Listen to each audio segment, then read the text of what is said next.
This is how to know who blocked you on WhatsApp. It's actually quite easy to do, so make sure you watch to the end and don't skip any important steps. For this, first you will need to log into your WhatsApp account. Once you are logged into your WhatsApp account, now here you have to simply go to the contact. The very first sign that someone has blocked you on WhatsApp is that you will not be able to view their profile picture. And when you try to send a message to this person, they will not be able to view your message.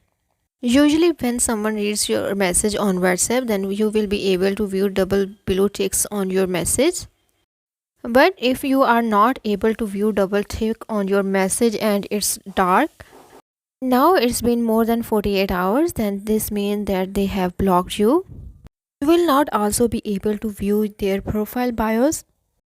So these were the very obvious signs that someone has blocked you on WhatsApp. So that's how to know that someone has blocked you on WhatsApp.